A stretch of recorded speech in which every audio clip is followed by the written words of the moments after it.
encontro é o número 9, tá? Tem no AVA postado.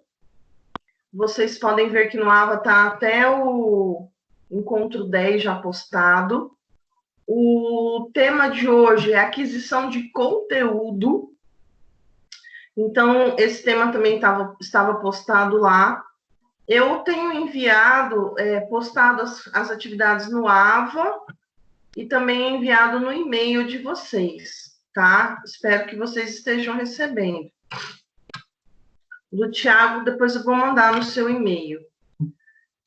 Então, vamos falar um pouquinho de aquisição de conteúdo. Eu começo a aula falando sobre a relação entre texto e recursos suplementares.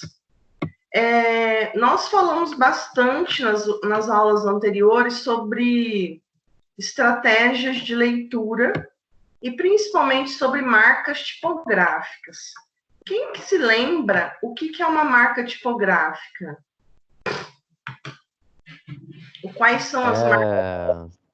Basicamente, o texto em negrito, números, coisa em itálico, essas coisas assim. Isso mesmo, Léo. Marca tipográfica é tudo que está em destaque no texto. Além, né, da escrita, seria uma palavra em negrito, maiúscula, sublinhada, entre aspas, figuras, imagens, tabelas, gráficos, todas essas informações adicionais, além do texto, tá? Então, vamos ver aqui. Ao ler um texto, espera-se que o leitor seja capaz de construir uma interpretação. Alguns mecanismos podem funcionar como facilitadores ou aprofundadores da interpretação. Entre alguns estão os recursos complementares, que contribuem trazendo informações que permitem a visualização do que se lê de outra maneira ou aprofundam o que está escrito na produção de um texto.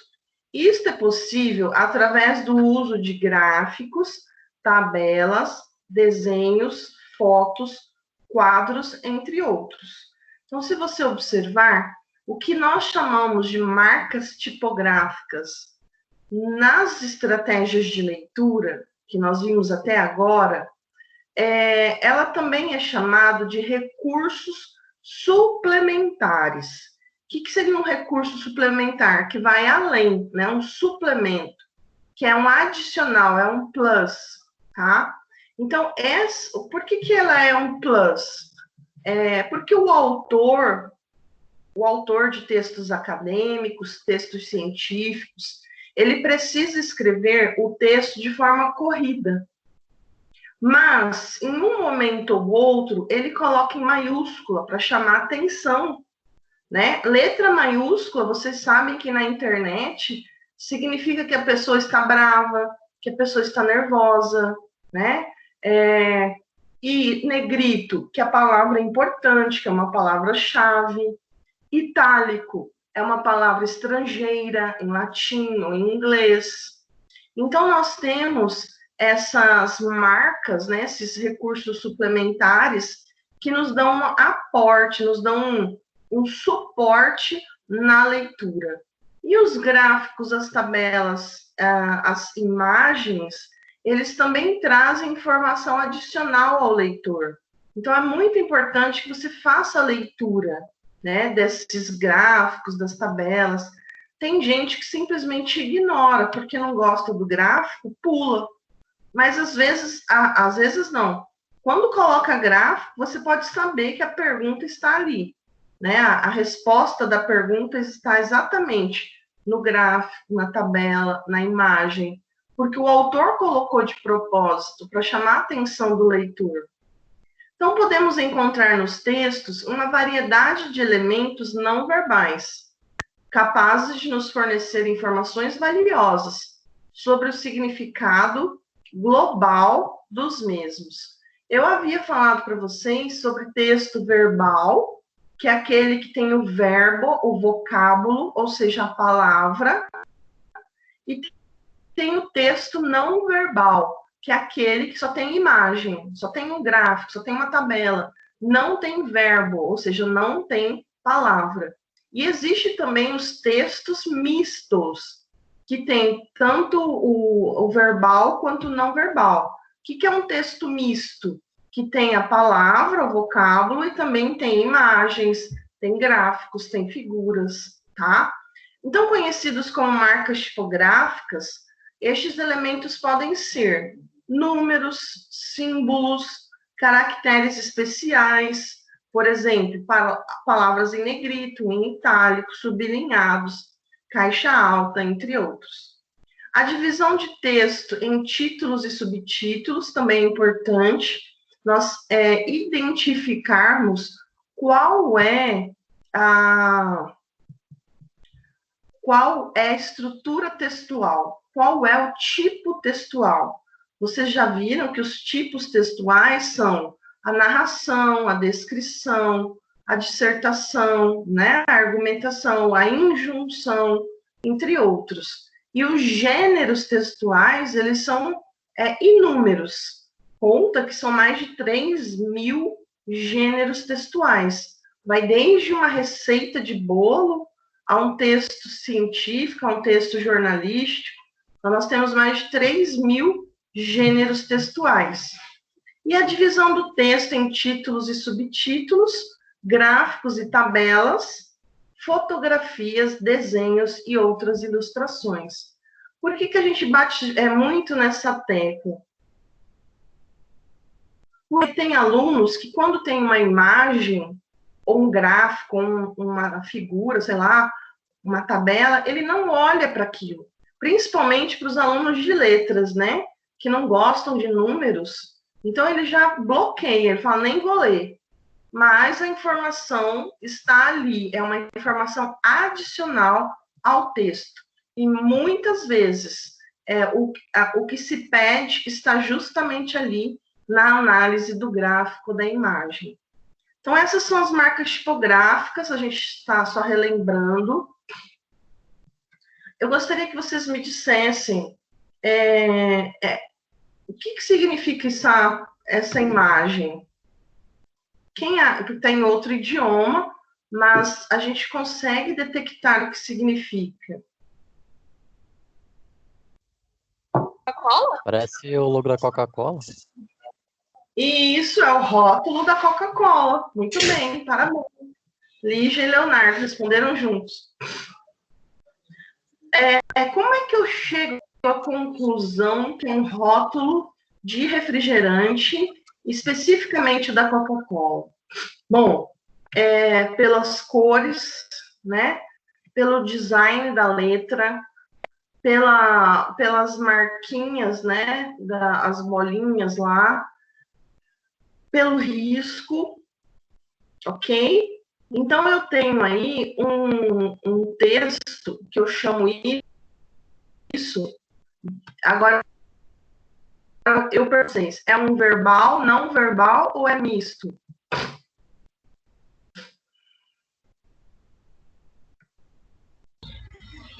Misto. É misto. Muito bem, Lígia. É misto. Por quê? Porque ele tem uma escrita e tem a imagem.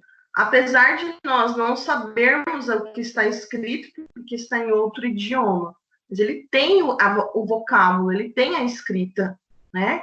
Então, por isso que ele é misto. Parabéns. Então, ao olharmos a gravura, por exemplo, descobrimos rapidamente do que se trata o texto, embora não reconheçamos diretamente os signos que o constituem. A gente não conheceu a letra, que é o signo.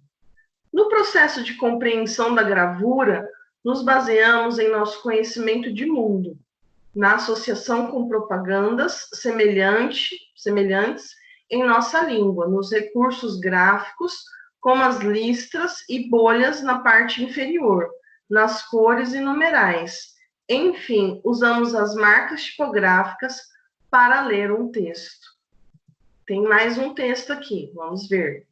E esse texto aqui, Assim como no texto anterior, o texto abaixo não contém signos comuns, está em japonês. Mesmo assim, será que você consegue descobrir do que se trata?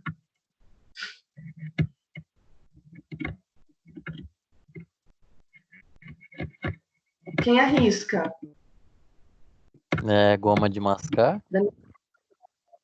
Isso. Como é que eu sei como que você chegou a essa conclusão, Leonardo? Ih, professor, eu só chutei mesmo. Alguém ajuda o Leonardo? Como é que ele chegou à conclusão que é goma de mascar? Pela imagem, professora? Pela imagem, né? Nós temos ali, primeiro, lá no fundo, um rapaz de terno, gravata, tomando um drink. Aí ele começa a falar, ó o balãozinho do mau hálito. A mulher desmaia, né? Aí nós temos na frente esse ator aí, não sei como fala, oferecendo, né, uns 3 pacotinhos. E pelas cores também, são as cores, né, de morango, maracujá, laranja, menta, né? As cores dos pacotinhos também. Então a gente deduz que seja algum produto para o mau hálito, né? Tudo bem, Lívia? Concorda? Tudo bem, prof. Uhum. Sim, professora. Ótimo. Então vamos lá, continuando. As gravuras do texto abaixo, associadas à identificação das palavras cognatas e repetidas, public toilet, nos permitem inferir facilmente o significado global do texto. Observe-o atentamente e descubra a mensagem contida no texto. Sem ler o japonês aí, quem sabe ler japonês, e sem ler o inglês. Observe apenas as imagens e me diga o que vocês veem.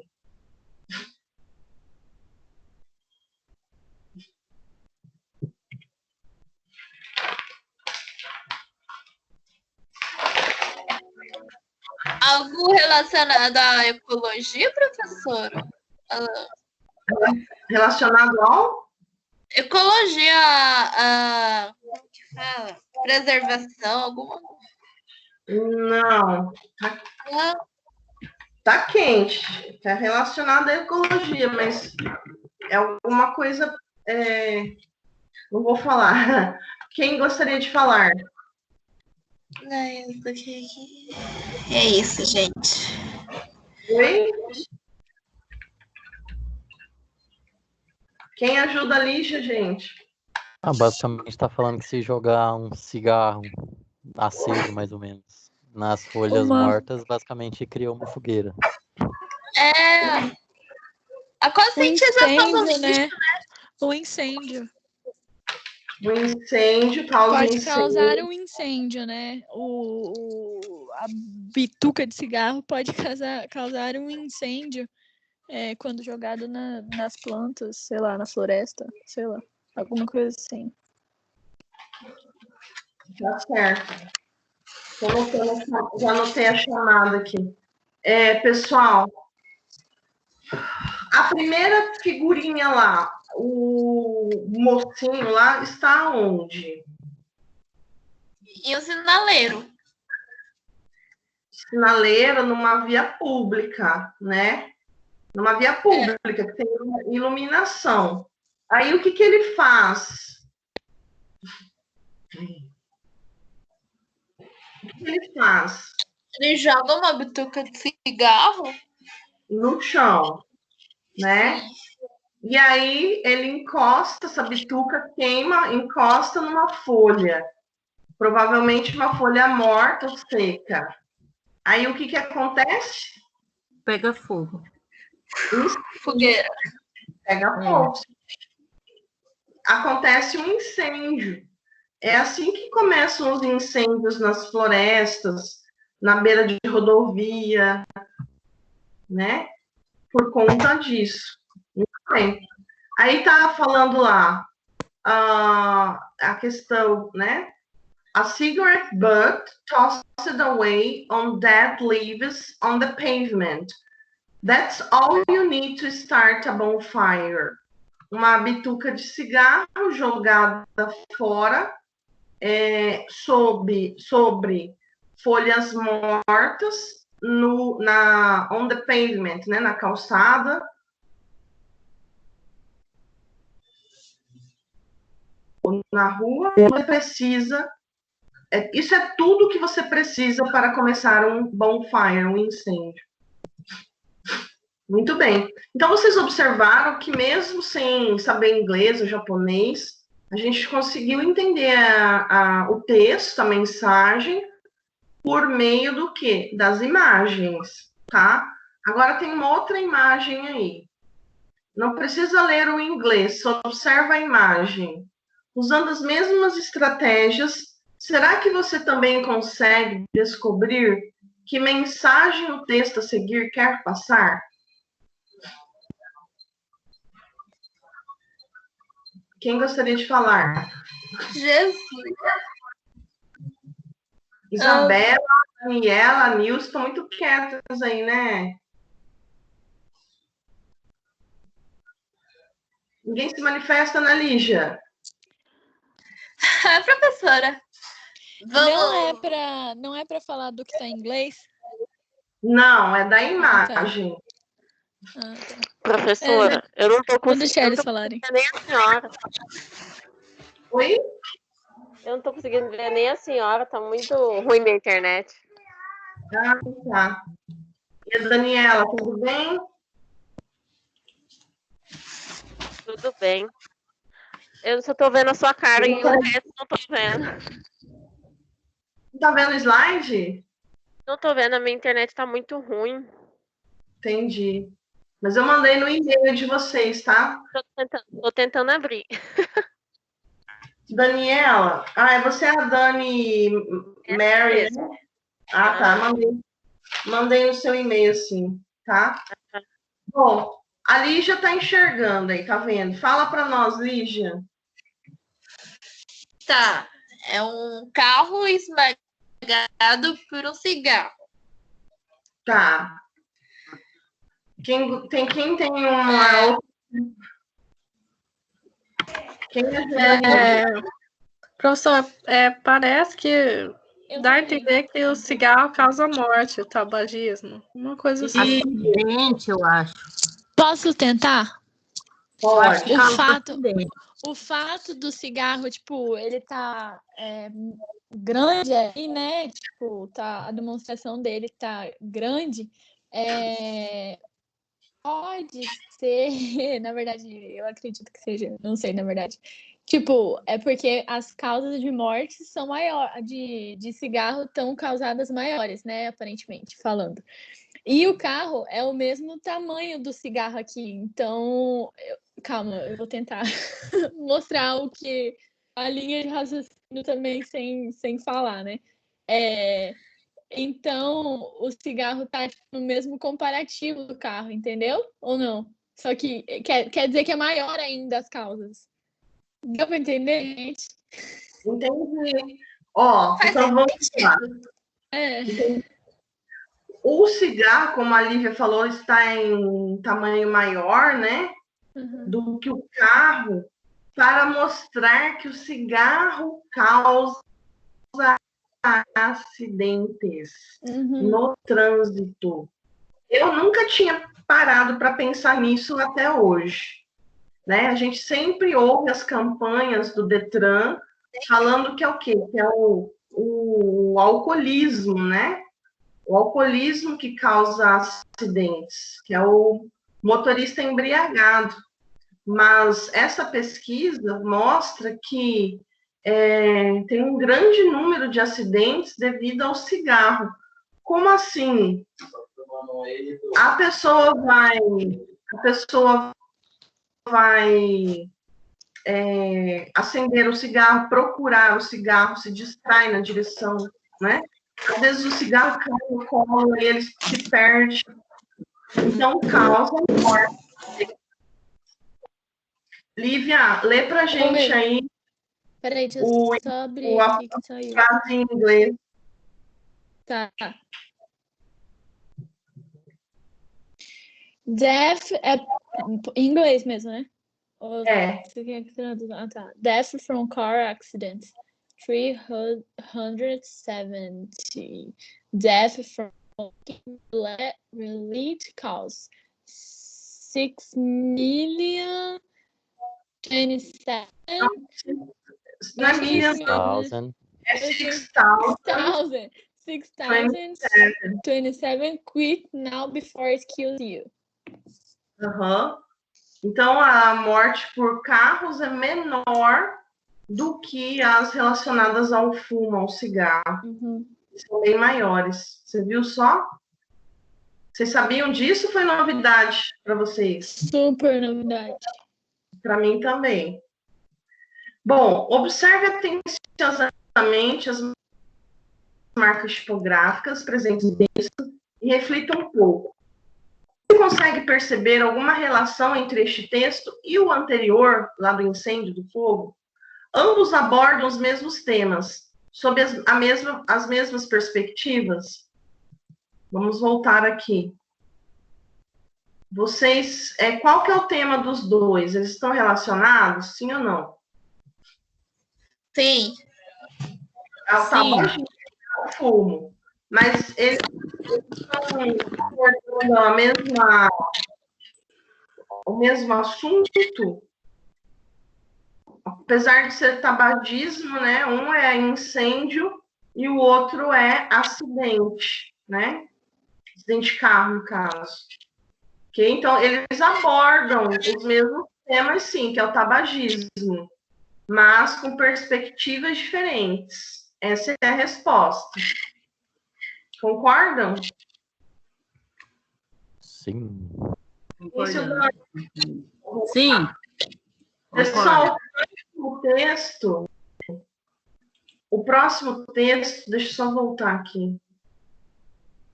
Quando a imagem pesa, o próximo texto também é bacana, é uma imagem bem antiga, né, de revista, mas você pode ver, pela marca tipográfica, você consegue saber o assunto, tá? Então, olha lá.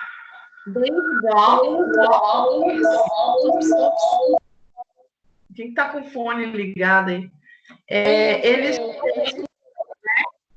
what takes. Eles têm o que eles, tipo, merecem. Olha lá, a imagem da moça. Conta pra mim. O que vocês estão vendo nas imagens? Sem ler o texto, né? Nem dá para ler porque tá muito pequeno, mas sem ler o texto.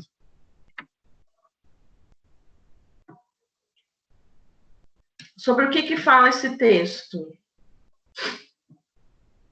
Parece que é sobre cigarro de novo. Cigarro de novo, mas agora tem alguma marca específica, Leonardo? Tem um camelo. Camel é uma marca antiga de cigarro, né? Aí tem...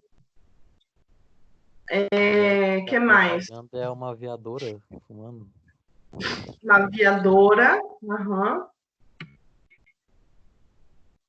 Naquela época, as mulheres podiam servir, né, forças aéreas, as forças armadas, fumavam, tinha sua independência.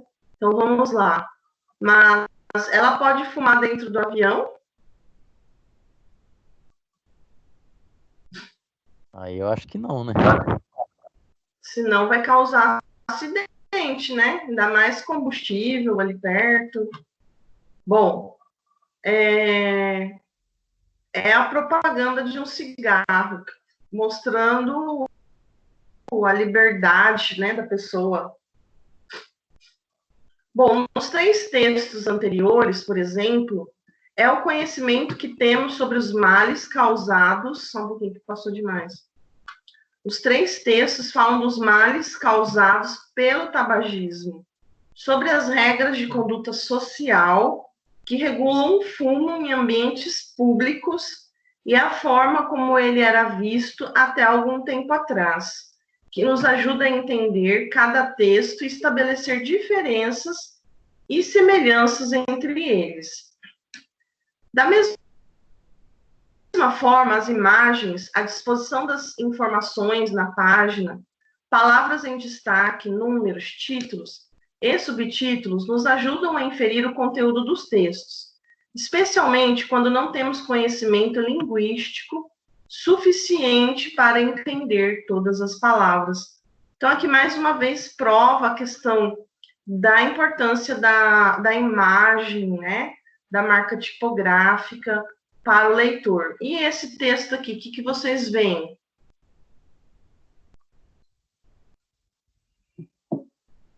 Baseando-se no seu conhecimento prévio e nas marcas tipográficas, você é capaz de ler o texto ao lado não, abaixo?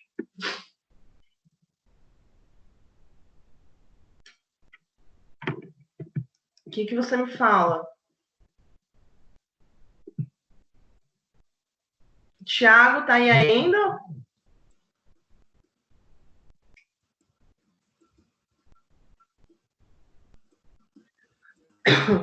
Hein, Tiago? Você tá mutado, Thiago.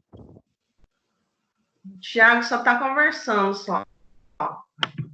Leonardo, o que você entendeu dessa imagem? Ah, Tinha travado aqui a internet, agora voltou. Pela imagem, pelo texto bem grande escrito dentes, parece que eles estão dançando. Dançando, Thiago, o que você entende na imagem?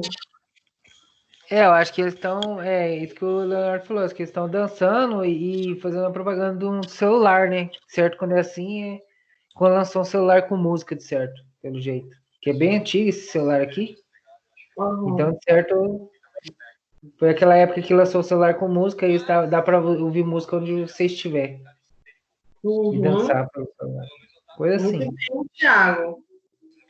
Gente, então aqui nós temos o celular, né? Provavelmente, como o Thiago disse, tocando música, as pessoas dançando, felizes, tirando fotos também, né?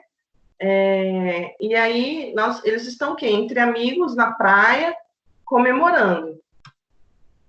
Aí nós temos agora, nós entramos direto no tema 6 do caderno de atividades, que eu havia enviado no e-mail e postado no AVA. Esse tema 6 é aquisição de conteúdo, tá? É um caderno laranjado da Anhanguera.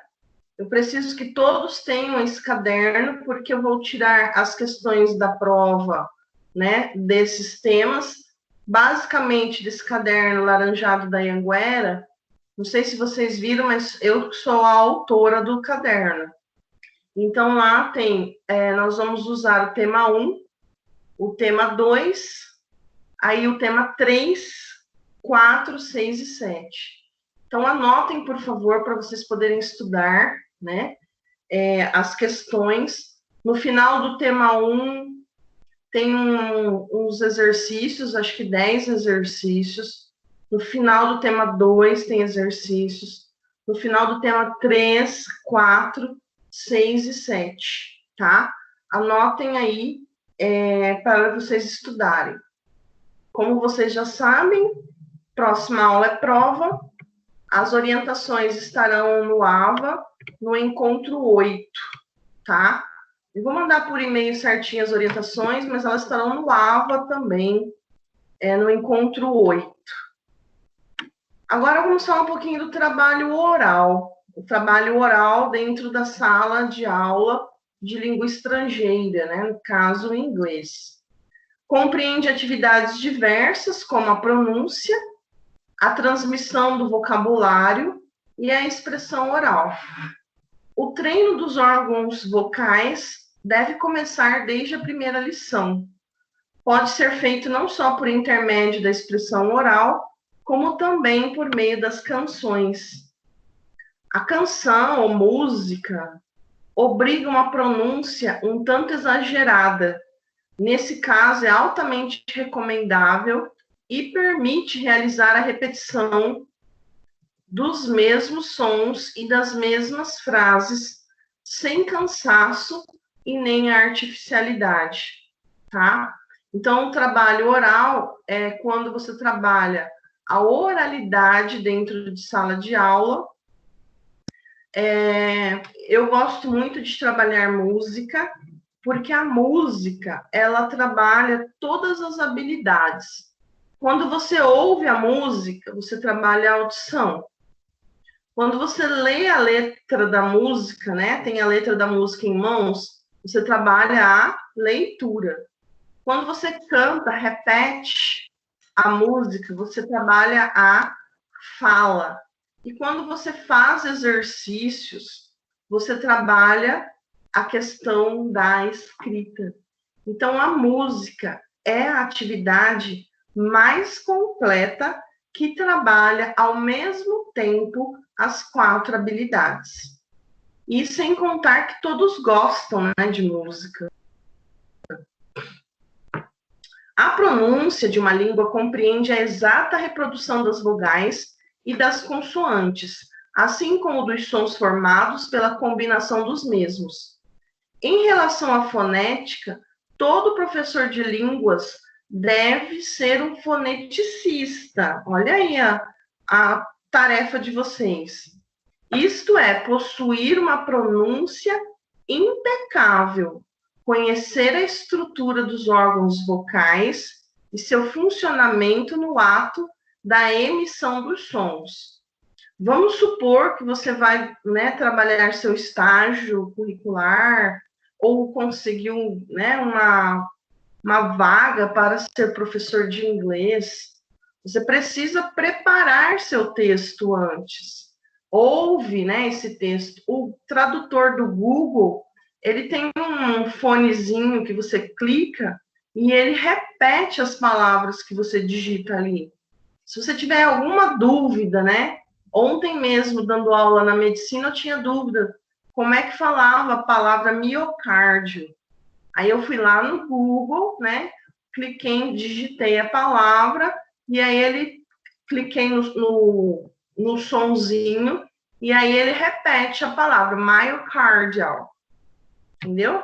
Então, assim, quando vocês têm alguma dúvida, precisa tirar para que não chegue no horário da aula e você não saiba nem ler o texto, né? Nem explicar a palavra. Aí fica feio, né, gente? Precisa desse preparo antes. E esse preparo se chama interesse, né? Em ser um bom professor. O alfabeto fonético, preconizado pela Association Phonetic International, tem um símbolo especial para cada som. Ele não ensina propriamente a pronúncia, serve apenas de ponto de referência do meio de classificação dos sons, independentemente de sua ortografia. Então, são os símbolos fonéticos. Eu não sei se vocês já perceberam, quando você abre um dicionário, tem a palavra lá, né, no dicionário, aí na frente dela tem uma palavra entre barras, que é como se pronuncia. Então, aquele é o alfabeto fonético. É a pronúncia daquela sílaba, a pronúncia daquela letra ou da palavra, segundo essa Associação Internacional de Fonética. A prática atual do ensino fonético resume-se na imitação da pronúncia do professor. É ainda essa uma das consequências do método natural, que pretende ensinar principalmente pelo processo da imitação. A imitação e a aplicação dos princípios científicos da fonética devem ser completadas pelas falas, né, do CD, ou DVD, rádio, que seja. O que está falando aqui? Que o aluno, ele espera aprender a falar com o professor de inglês. O professor de inglês tem que ser um foneticista com uma pronúncia impecável, para que o aluno possa repetir, aprender por meio do método natural. O que é esse método natural? O método natural é como a criança aprende. Ele aprende através da escuta, né, da mãe, do pai, ou dos familiares, ou de quem cuida da criança. É uma forma natural de aprendizado. Na expressão oral, os exercícios orais não significam apenas atividades de conversação, como alguns autores defendem. A expressão oral vai desde a formação da frase elementar até a exposição do assunto mais complexo e a recitação. Então, a expressão oral, ela vai desde uma palavra, aliás, desde o alfabeto, a uma palavra, a uma frase, a um texto, tá? E a recitação, que já seria uma poesia, né, uma música, um poema, um pensamento. A conversação é a forma mais viva, mais criadora dos exercícios orais. É a ela que se recorre para a formação do núcleo de linguagem pessoal. A ela também se prende ao ensino elementar de gramática, daquelas formas usuais que não carecem de explicações e que só o uso pode fazer assimilar.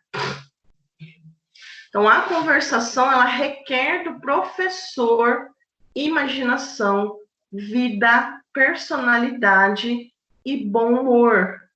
A arte da conversação está na arte das ideias. Bom, quando a gente trabalha a conversação em sala de aula, com os seus alunos, com as crianças, você pode ensinar estruturas básicas, frases, né, prontas, por exemplo, num café da manhã, você ensina as palavras que compõem uma mesa no café da manhã, desde a xícara ao leite, né, ao pão, manteiga, e aí ensina a frase: você aceita pão? Não, obrigada. Você me passa o açúcar, por favor, né? Ah, tá aqui. Então você vai criando diálogos voltados para um tema. Ou, por exemplo, no ônibus, você cria diálogos voltados dentro do ônibus, ou na rua, ou no supermercado. Você direciona o assunto da conversação, tá? Isso é importante, a gente direcionar dentro do avião, dentro do trem, dentro de um ônibus. Então, você faz essa simulação da conversa. Tudo bem até aí? Oi, Nayade.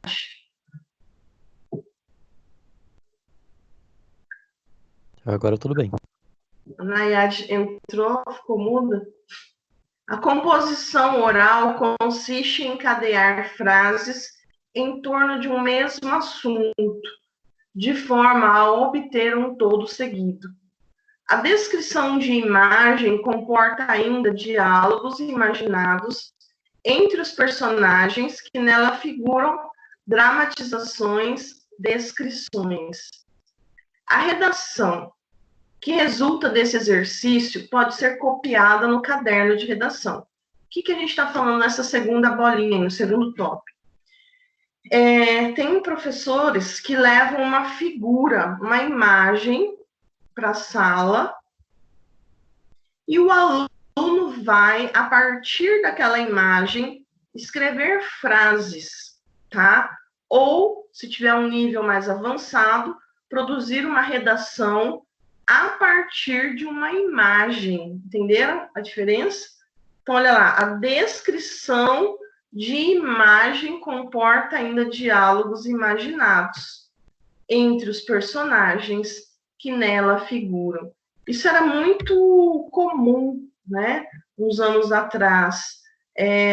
O professor ganhava até das livrarias, das editoras, cartazes com imagens para serem trabalhadas em sala de aula. Escolham-se de preferência assuntos de interesse vital para os alunos, a descrição de um jogo, de um passeio realizado, de um monumento, de um filme, de uma receita de doce, de uma festa e de um artista de cinema. Aqui então, são exemplos, mas é dentro daquilo que eu falei. Direcione o assunto da aula. Hoje nós vamos falar sobre um filme, tá? Então, direcione, de preferência que vocês assistam o filme juntos. Passa o filme, discute sobre o filme, ensina vocabulário do filme, tira frases do filme, tá? E daí trabalha com a composição, com a redação. Então, esse é todo um trabalho de 2, 3 aulas. A intuição direta, indireta e mental pode ser revestida de várias formas. Pode ser direta, por meio das coisas reais. O que é real, visível e palpável? Eu levo para dentro da sala de aula os materiais que compõem a mesa do café da manhã. Eu levo a xícara, eu levo o leite, eu levo um chá, eu levo um pão, eu levo a manteiga. Isso é material real. Eu vou ensinar frutas, palavras com frutas. Eu levo as frutas dentro da sala e aí ensino o nome das frutas, né? Sei lá, o sabor das frutas, as cores das frutas, frases relacionadas à fruta. E depois faz uma salada de fruta e todo mundo come. A intuição indireta, ela é por meio da imagem, que é essa que eu expliquei anteriormente. Você coloca uma imagem no quadro, né? Gruda lá com durex. Os alunos olham, visualizam aquela imagem e aí eles vão deduzir o tema e falar sobre. E a mental, a intuição mental, por meio do trabalho e da imaginação, a qual, partindo de uma ação real ou figurada, representa a si mesma série de atos que vêm antes ou depois daqueles que foram tomados como ponto de partida, ou da série de partes que compõem um todo. Finalmente, uma vez adotado o manual de leitura, o que é manual de leitura? É um livro, é um paradidático, virão a reprodução oral, a análise, os debates, as discussões e o resumo. Eu trabalhei muito paradidáticos na sala. Quando a escola, a comunidade escolar tem mais dinheiro, dá para vocês pedirem, né, um paradidático por bimestre. 4 paradidáticos por ano. Mas, quando a escola, por exemplo, é pública, que é menos favorecida, você pode levar a cópia, né, dos capítulos, divide os grupos, cada capítulo fica com um grupo, grupo 1, capítulo 1, grupo 2, capítulo 2. Depois eles trocam entre si para poder trabalhar, né, a leitura. Então, a gente tem que se adaptar, né, à realidade da escola, porque tem escolas que têm condições e outras que não têm. Então, isso também é uma observação já de início, né? Objeto do trabalho oral. A transmissão do vocabulário, lição de coisas, ações, descrição dos quadros murais e leitura. B, a cultura fonética, estudo dos sons, dos grupos fonéticos, da entonação. C, a cultura da expressão oral, conversação, composição oral e recitação. E a D, o treino auditivo, simultaneamente desenvolvido com a expressão oral e a fonética. Então, nós temos aqui essas atividades. Por exemplo, olha o A, lição de coisas, ações, descrição dos quadros murais, leitura. É uma forma de aquisição de vocabulário, né? A cultura fonética, trabalhando os sons, a entonação, que é o uso da repetição. Cultura da expressão oral, ou seja, desenvolver a cultura, né? Com palavras de comando. Posso ir ao banheiro em inglês? Sim, pode, não pode, espere, abra o livro. Trabalhe esses comandos com as crianças. O treino auditivo simultaneamente desenvolvido com a expressão oral. Então, toda aula a criança se acostume a ouvir as palavras em inglês. Daí o Tiago vai falar assim, professora, mas eu não tenho muita habilidade, né? Eu não sei muito inglês. Qual que seria a solução para o Tiago, gente? A pergunta é, como ensinar inglês sem saber o idioma? Essa pergunta é para todos vocês aí. Como é que vocês vão se virar, né? Quem responde? Vou perguntar isso na prova. Como ensinar o inglês sem saber o idioma propriamente dito? Estou esperando vocês responderem.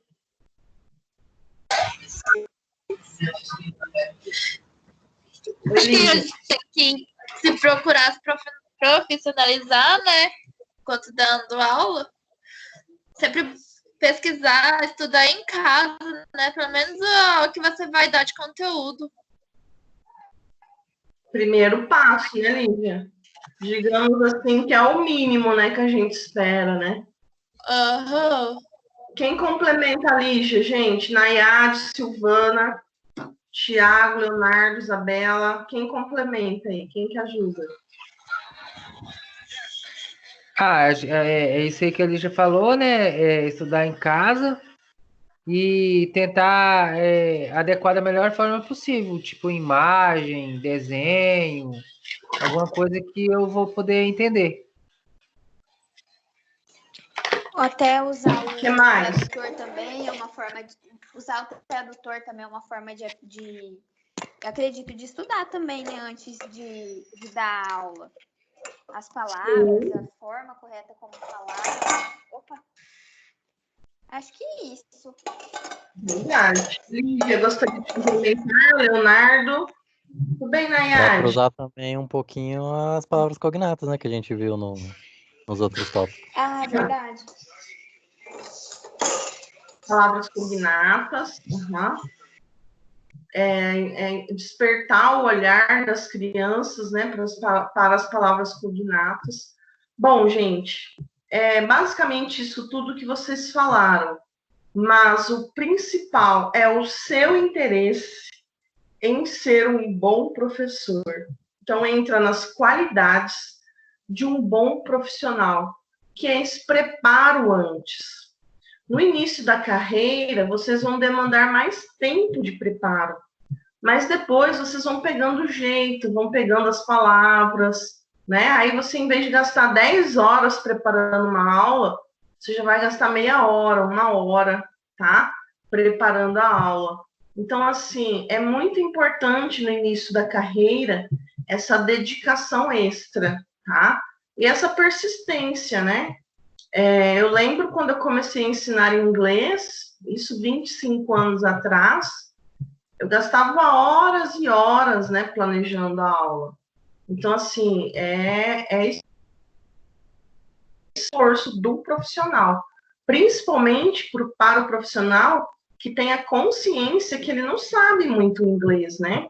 Que ele não é tão bom no idioma e precisa passar aquilo, né, o conteúdo para a criança, para o jovem, para o adolescente. Então, esse preparo, ele é fundamental, porque a criança, o adolescente, ele percebe se o professor sabe ou não. Ele percebe se o professor está, né, enrolando, está gaguejando, está com medo, né? Ele percebe. Então, esse preparo, esse planejamento da aula é de suma importância, principalmente no início da profissão, principalmente. Não que lá no fim não planeje, mas ao invés de gastar 10 horas planejando uma aula, agora eu gasto 1 hora, 50 minutos, né, planejando a aula. Por quê? Porque já foi agregando conhecimento, né?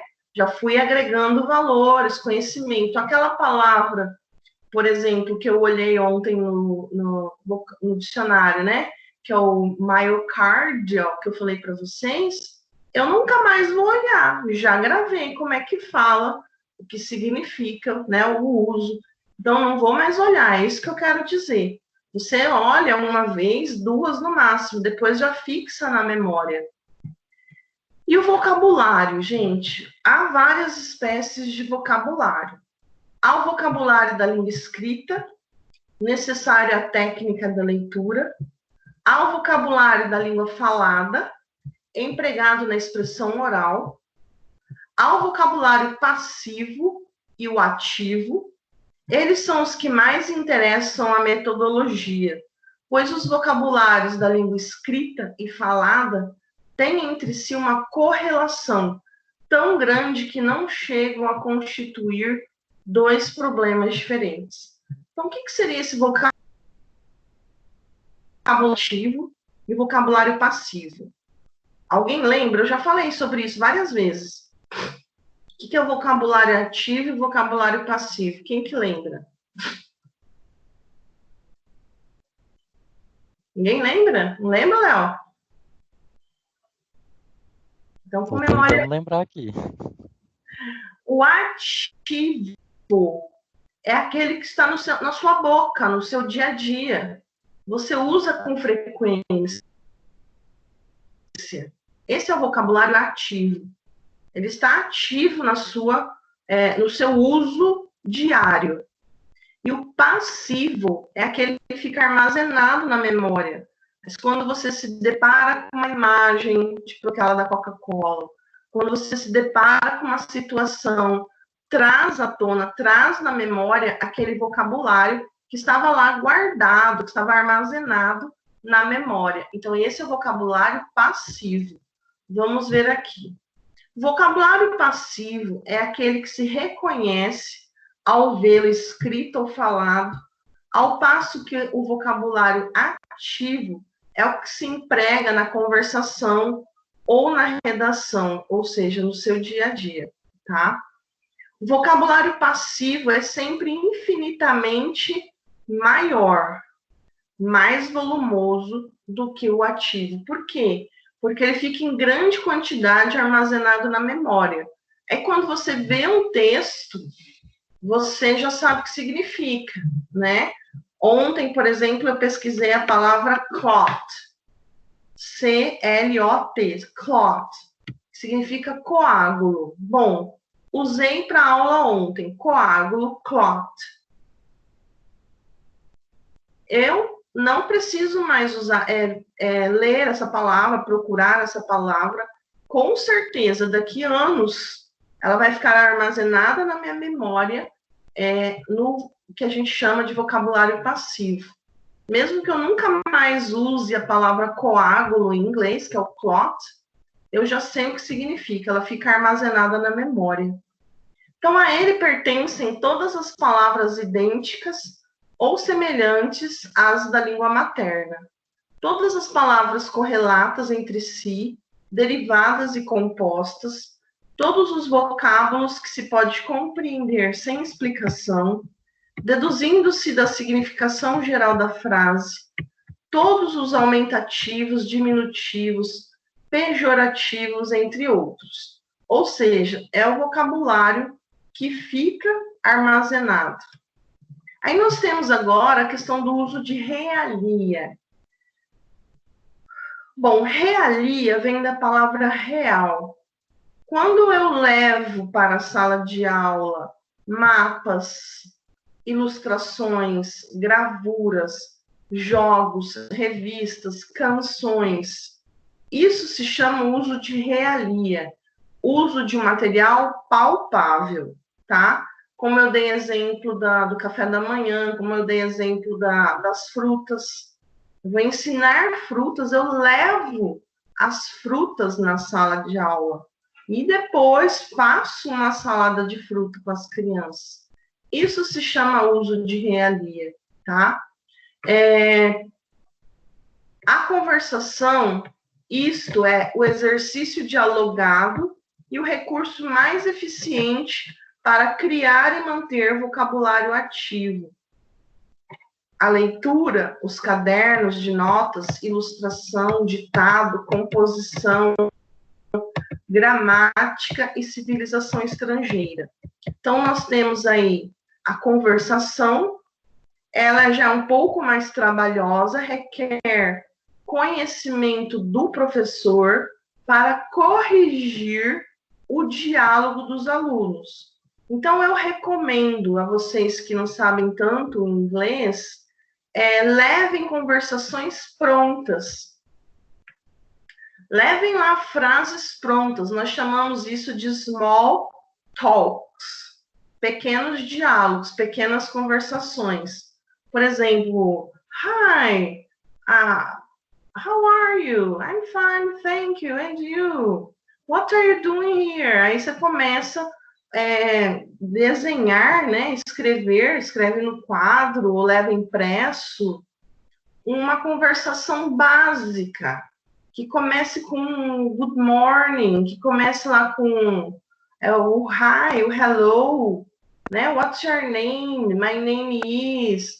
Comece, mas leve essa conversação de forma que os alunos pratiquem. É muito legal porque eles gostam de falar. Eles gostam de vir à frente, né? Praticar, mostrar que aprenderam. Então, é muito bacana o uso de exercícios dialogados, seja ele pré-fixado, que seria já pronto, ou não, né? Quem tem mais habilidade no inglês pode pedir e ensinar que as crianças façam diálogo na hora, e aí já vai trabalhando. E a questão da leitura, gente, a leitura é tudo, né? Que engloba o texto verbal, o texto também não verbal, o texto misto, faz parte da leitura, e é importante trabalhar a leitura, né, com ele, seja no quadro, seja impresso, seja no livro, mas que eles tenham um olhar sobre a leitura. Aí vocês vão ensinar as palavras cognatas, né, como o Leonardo falou, trabalhando as palavras parecidas com a língua portuguesa, tá? Nós temos aqui a leitura. Dentre os objetivos de ensino de línguas, a leitura é, sem dúvida, o mais importante de todos para a vida, quer em seus próprios profissionais, quer em suas finalidades recreativas. O fim próximo da leitura é a aquisição de um vocábulo ativo e passivo. O fim remoto é inculcar o hábito desse meio de estudo e, por meio dele, a penetração da língua e da civilização estrangeira. Então, assim, um dos objetivos, né, a gente falou lá que ler, falar, ouvir e escrever são habilidades, mas também entram nos objetivos, tá, de uma aula de idiomas. E estudar a civilização estrangeira, a literatura estrangeira, também é um dos objetivos do ensino de um idioma. Então, estudar a cultura, os hábitos, a literatura de uma civilização estrangeira. Também deve ser trabalhado, né, dentro de sala. E há dois tipos essenciais de leitura: a leitura de palavras e a de ideias. Há numerosas espécies de leitura. Pessoal, presta bem atenção, porque uma vez eu ouvi de um doutor que o único tipo de leitura que existia era a leitura em voz alta. Que leitura silenciosa não era leitura, tá? E que não existia outro tipo de leitura. Então, aqui a gente vai discutir esses tipos essenciais de leitura, tá? A leitura de palavras e a leitura de ideias. Então, olha lá, há numerosas espécies de leitura. Há a leitura intensiva, analítica, extensiva, que é a compreensão e rapidez, suplementar, que é a obra inteira. Há a leitura pessoal e coletiva. Na igreja, eles fazem muito, né? Vamos ler o capítulo tal, aí todo mundo lê. Agora eu leio a leitura responsiva, que fala na igreja. O pastor lê um capítulo, um versículo, os fiéis leem o outro versículo, que é responsivo, cada hora um lê. A silenciosa, oral, a leitura que visa a expansão vocabular, a que visa a dedução das palavras pelo sentido geral, a leitura que visa a pronúncia e a entonação, a que visa a análise gramatical e a que visa a tradução. Então, nós temos vários, são 2 tipos essenciais, mas vários tipos de leitura, na verdade, né? Todas elas aí entram como se fosse tipo de leituras, certo? Tudo bem? Alguém gostaria de falar? Lívia, tá tudo bem? Lígia? Tudo bem, professora. Bacana, gente, que vocês reflitam sobre a aula, né, de vocês, como é que vocês vão preparar essa aula de vocês, ok? Vamos, então, agora ao trabalho escrito. Escrever é um exercício excelente para a gravação de símbolo aprendido oralmente. É um auxílio poderoso para a leitura, porque o leva a dominar mais completamente a forma verbal. É um derivativo e um repouso após os exercícios orais. É um teste constante do grau de aproveitamento. É o recurso mais precioso para atingir a precisão e a exatidão nos conhecimentos linguísticos. Então, o trabalho escrito é importante porque faz parte das 4 habilidades. E como desenvolver essa habilidade?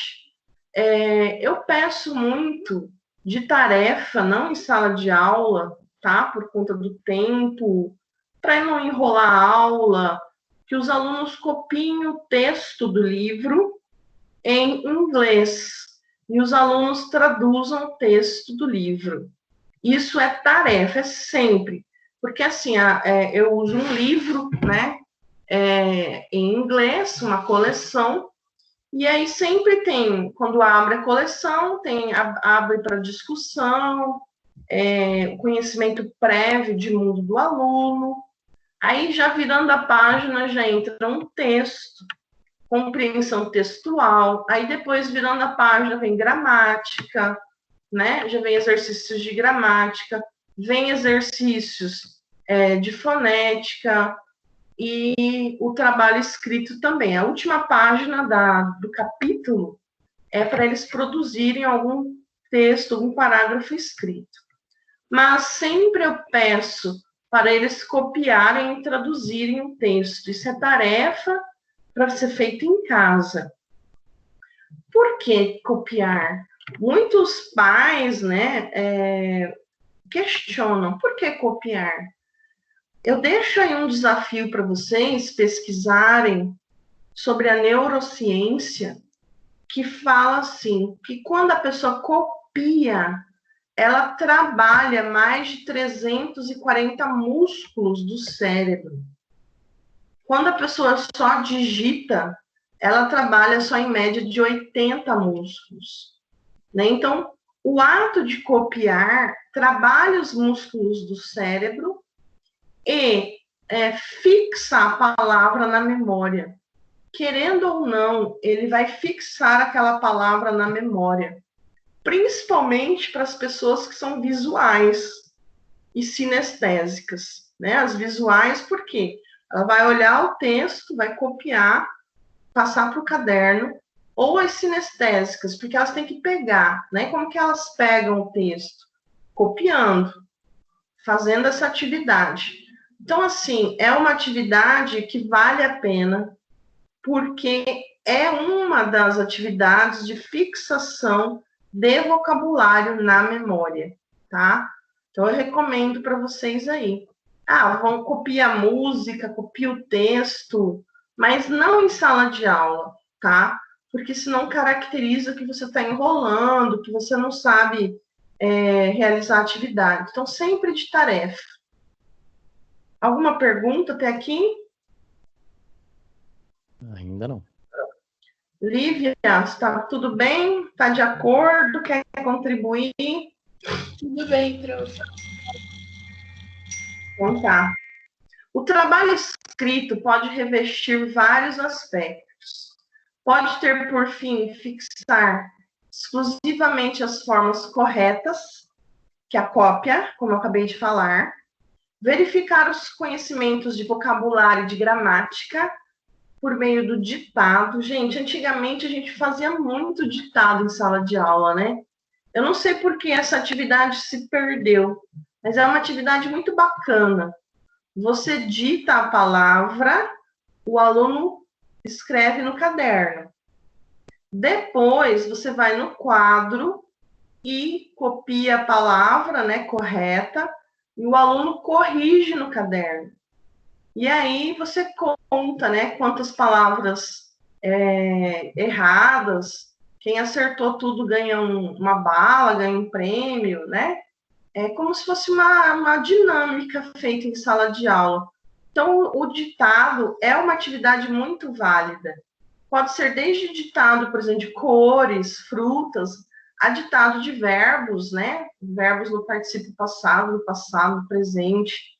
Aí vai de acordo com o grau de dificuldade, com o nível da criança ou do adolescente. Até mesmo frases. Determinar a expansão vocabular por meio de trabalhos pessoais, caderno ilustrado ou ficha ilustrada. Rever e reorganizar o material assimilado em aula, a redação em língua estrangeira, a reprodução, composição e correspondência. Os exercícios de gramática e, finalmente, a tradução e a versão, tá? Então, nós temos aí sugestões de atividades a serem trabalhadas. Eu gostaria de perguntar para a Lívia, para o Leonardo, para a Isabela, para a Nilce, para a Lígia, para a Nayade, para a Silvana. Que mais de sugestão vocês teriam para o trabalho oral e para o trabalho escrito e o trabalho de leitura? A gente falou sobre essas três coisas. Lívia, como é que você gosta de trabalhar? O que você acha que dá certo na leitura, na oralidade e na parte escrita? Oralidade é a repetição, né? Falar mesmo, igual mais ou menos, por exemplo, hoje a gente vai, vamos supor que é para alunos mais, sei lá, novos, mais novinhos, né? Então a gente vai repetir os animals. Então, dog, a pronunciação mesmo, na oralidade, né? E calma. Na escrita. No escrito, uma coisa diferente da que você falou.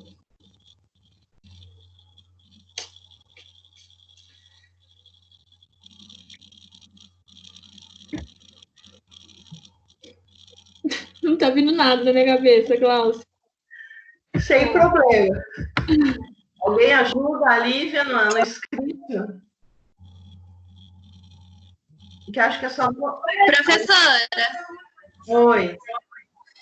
Aquele trabalho que você fez ano passado sobre pesquisar os países é uma coisa bem legal de se fazer na sala de aula, né? Tipo, a gente faz grupos, né? Cada grupo pesquisa um país. Primeiro você faz uma pesquisa, você pede para eles fazerem uma pesquisa, depois para apresentarem. Se puderem trazer comida, né, do país, seria uma coisa bem legal de se produzir. Músicas do país. Eles escrevem os cartazes, né? Isso. se preparam para a apresentação oral. Eu fiz com as crianças lá na escola, em todas as salas, do 6º ao 9º, a mesma atividade. Todos eles gostaram daquele trabalho. Eles produziram os cartazes, eles trouxeram comidas, né? Eles trouxeram até roupas, eles se vestiram, né? O pessoal da África do Sul lá, eles se vestiram de africanas, né? Então, foi bem animado, assim, a atividade. E trabalha também as habilidades, né? Muito bem. Pessoal, mais alguém gostaria de contribuir? E para a leitura? O que vocês acham de fazer atividades de leitura?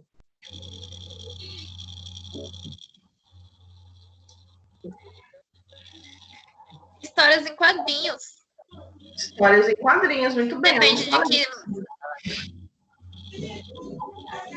Muito bem, Lígia. Histórias em quadrinho, eles amam, né? Eles amam imagens, gráficos. Tanto que eles amam no português quanto no inglês. Isso.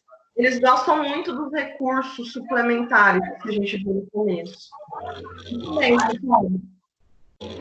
Mas alguém gostaria de falar? Leonardo, está muito quieto. Nayade, Isabela, Nilce.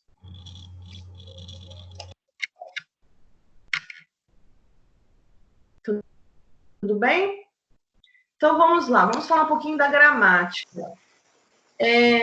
Alguns pesquisadores da área da linguística, aliás, da área das teorias da educação, perdão, eles são contra dar aulas assim só de gramática pura e crua. Eles debatem a questão de que a gramática deve ser contextualizada, né? Como eu disse lá atrás, por uso do realia, por uso de situações criadas dentro do ônibus, do avião, na rua, dentro do banco, do supermercado. Você direciona um lugar, né? Um ambiente e contextualiza a gramática. Eu lembro até hoje, Lígia, uma atividade que eu fiz na escola pública, foi um mini supermercado.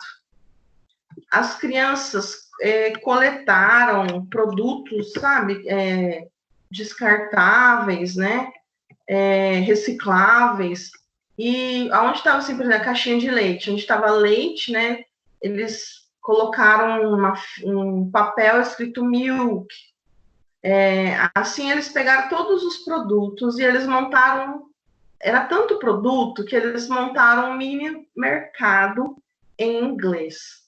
Daí tinha a pessoa do caixa, eles, quando você chegava para visitar o mercadinho deles, que foi na biblioteca, eles montaram o mercadinho, tinha preço, eles davam uma moeda, papel moeda, pequenininha assim, tipo imitação de dólar, para as pessoas comprarem os produtos. Mas eram produtos vazios, né, caixinha vazia, era mesmo só para treinar o inglês. Daí a pessoa tinha que pedir o produto em inglês, quanto custa, né, fazer alguma pergunta, para que serve, eu posso usar isso em tal lugar. E aí tinha um mini diálogo, as crianças. No caso, o professor, né, tem que direcionar esses mini diálogos para eles fazerem. O preço é tanto, custa tanto, toma aqui seu troco. Tá faltando dinheiro, né, tem dinheiro a mais. Então, frases que são usadas no supermercado. E foi um trabalho muito, muito, muito bonito, porque todos ficaram engajados, né, em montar esse mini mercado em inglês, tá? Bom, então a gramática, ela parte desses pensadores, esses teóricos, que ela deve ser contextualizada. Nós falamos um pouco da abordagem comunicativa nas aulas presenciais, mas a abordagem comunicativa, ela apesar de só falar em inglês, que é uma das dinâmicas, né, falar em inglês, pergunta em inglês, responde em inglês, sempre de forma contextualizada, em um cenário. A abordagem comunicativa, ela trabalha a gramática, né? Ela é como se fosse a gema do ovo, porque ela é importante, faz parte e é necessária. Por quê? Porque como é que eu vou fazer uma pergunta? Você aceita uma xícara de café? Se eu não sei como é que é a estrutura gramatical da pergunta, né? Como é que eu vou fazer uma pergunta? Quanto custa isso? Se eu não consigo montar a frase. Então, a gramática, ela é intrínseca, ela está relacionada à leitura, à escrita, né, a aquisição do vocabulário, a fala, tá? Então, vamos ler aqui. Gramática. É a gramática, com efeito, que ensina os métodos de expressão peculiares à língua que se estuda. É ela que leva a criança a pensar objetivamente na linguagem que usa. E esse trabalho de espírito é um instrumento cultural e disciplinar de grande importância. Ela é que oferece o caminho mais curto para a solução dos problemas difíceis da construção da frase. É por meio dela que a mente agrupa as experiências, classificando-as em seguida e abstraindo, por fim, as regras gramaticais. Então, é importante estudar a gramática? Sim, tá? O aluno deve saber distinguir as categorias gramaticais e classificar qualquer palavra com facilidade. Conhecer os diferentes adjetivos e pronomes, diferenciar o sujeito do objeto direto ou indireto. Conhecer os modos e os tempos dos verbos, não só na forma positiva, como também na negativa e na interrogativa. Distinguir a frase principal de uma subordinada. Interpretar textos, reproduzindo-os com palavras originais, saber empregar o infinitivo, os particípios e a forma passiva e possuir o hábito da pontuação. Então, aqui são os dados, né, que a gente precisa ter para a aquisição da língua. Princípios úteis ao ensino da gramática. O ensino da gramática deve ter por objetivo, antes de tudo, despertar o instinto gramatical por meio da reflexão e criar o hábito instintivo de correção, quer na expressão oral, quer na escrita. Esse ensino deve ser funcional, isto é, feito em função do uso. Como diz o ditado, uma forma sem o seu emprego é como uma palavra sem significação, tá? Então, é importante que o professor saiba na ponta da língua gramática. Só que agora presta atenção. Você, professor, professora, não tem que dissecar a gramática com a criança, tá? Você é profissional de letras. Você tem a obrigação de saber toda a gramática. A criança não. A criança só tem que saber a estrutura mínima, tá? Para que haja essa conversação. É uma estrutura mínima, ok? Dependendo do grau, se é sexto ano, sétimo, oitavo, nono, ensino médio, o grau de dificuldade da gramática, ele vai subindo. Não é decorando regras que a criança aprende gramática. Não é tão pouco apenas pelo uso em aula das formas corretas que chegará a dominar essas mesmas formas. O ensino da gramática deve ser feito segundo normas especiais e bem definidas. Deve ser planejado dentro do quadro geral das atividades da aprendizagem de uma língua. E a C, a clareza na exposição dos fenômenos gramaticais é uma condição essencial do êxito no ensino dessa disciplina. E a D, a gramática é um meio e não um fim. Por isso, não deve o professor lhe dar mais atenção do que ela merece e deixá-la tomar o tempo que se deve dedicar a outras atividades mais importantes. Então, aqui já vem, né? Não é só gramática. Não pode só... Tem professor que só ensina gramática, do começo ao fim. Esquece de contextualizar, esquece de criar uso, né, da realia, esquece da pronúncia, da fonética, da oralidade, e pensa só na regra gramatical no decoreba.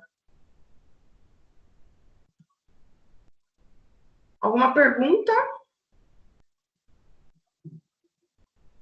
O laboratório de línguas. Esse laboratório, ele existe em poucos lugares no Brasil. Por quê? Porque ele sai caro. Ele requer mesa de som profissional, ele requer aparelho de som individual para os alunos, mesas, né, individuais, cadeiras. Então, assim, ele sai caro por conta dessa mesa central de som.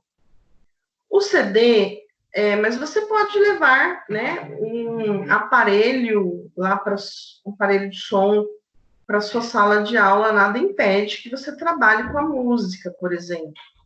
A música, como eu já disse, é o trabalho mais completo, que ajuda a trabalhar a pronúncia.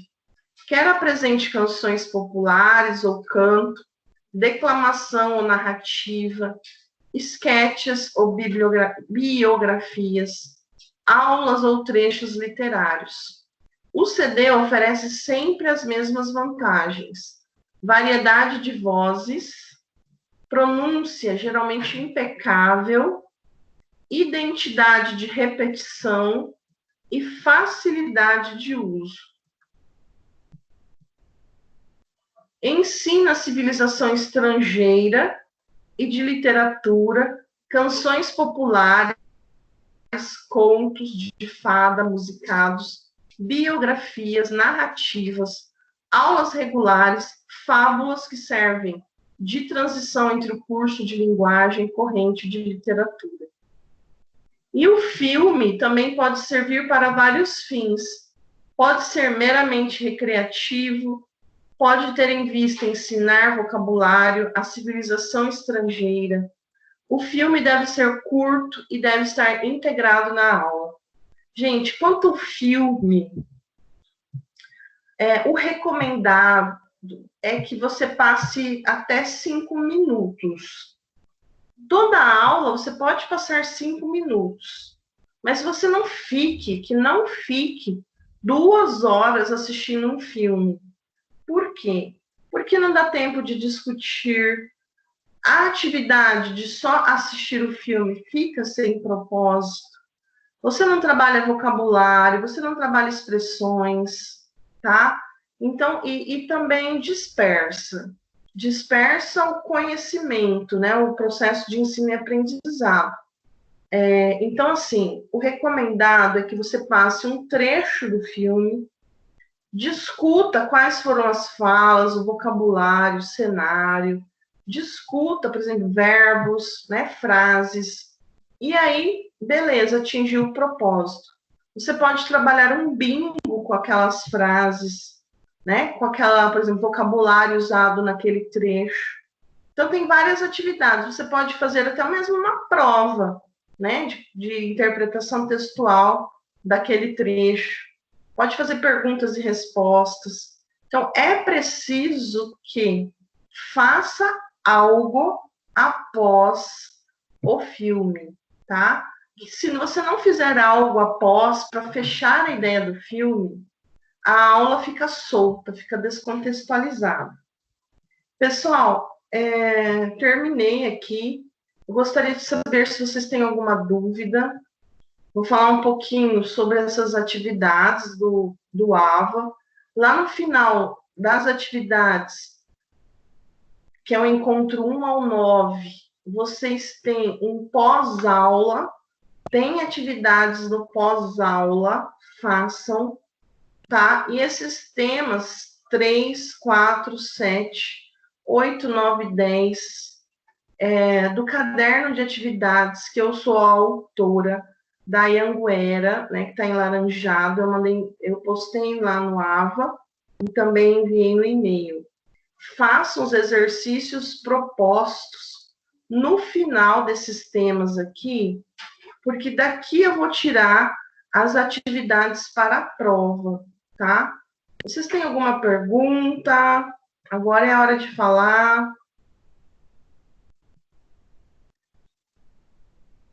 Pergunta da prova. Ô, professora.